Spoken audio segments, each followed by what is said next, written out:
Anjana Deore kitchen मध्ये तुमचं स्वागत आहे. मी आज तुम्हाला सुक्की गर्दीची रस्सा भाजी करून दाखवते. हे बघ, ही सुकट घ्यायची,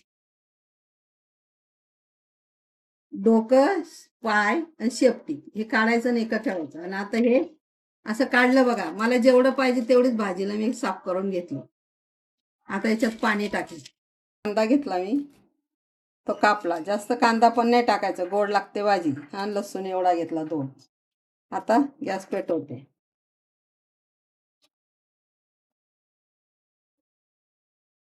हे झिंगे बघा मी कशी भिजत टाकले, किती साफ केले बघा.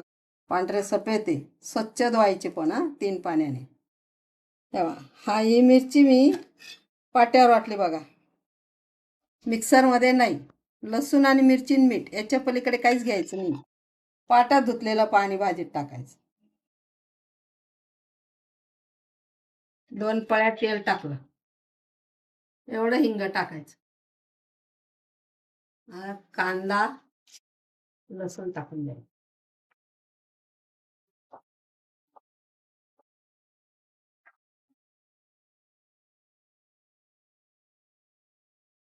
मीठ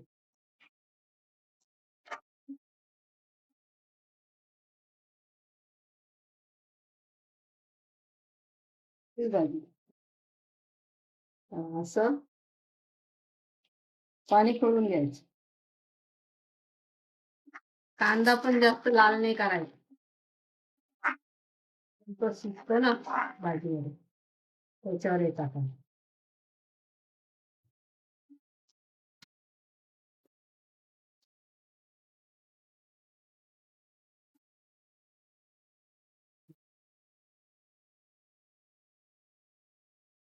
तळू द्यायची कांद्यावर आणि मग त्याला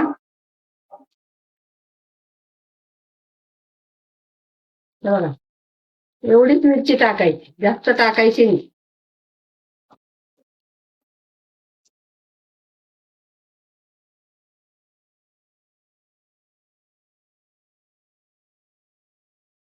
पाट्यावरचं पाणी थोडंसं टाकायचं.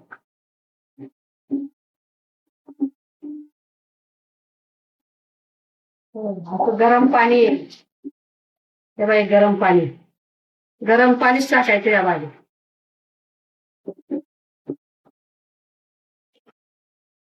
टमाटा बिमाटा काहीच टाकायचं नाही. 1 नंबर लागते भाजी.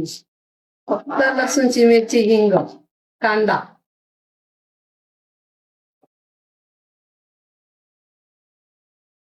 तशीच टाकायची आणि छान शिजू द्यायची. आणि याच्यावर आता झाकण ठेवून द्यायचं. झाकण काढायचं आणि 2 कोकम टाकायचे.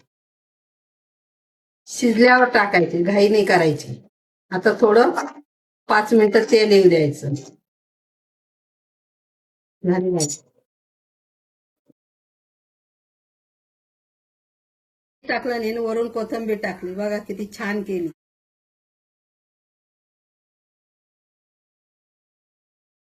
बंद करायचं.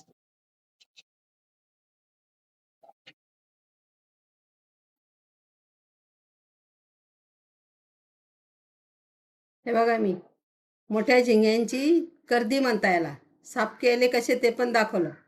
आणि त्याच्यात काय टाकलं, फक्त हिंग, लसणाची मिरची आणि कांदा, बाकी काहीच टाकलं नाही. वरून कोथिंबीर टाकली. बघा किती छान केली, अशी टेस्टी लागते. याच्यात टमाटे बिमाटे टाकायचे नाही, फक्त कोकम टाकायचं भाजी शिजल्यावर थोडा वेळ.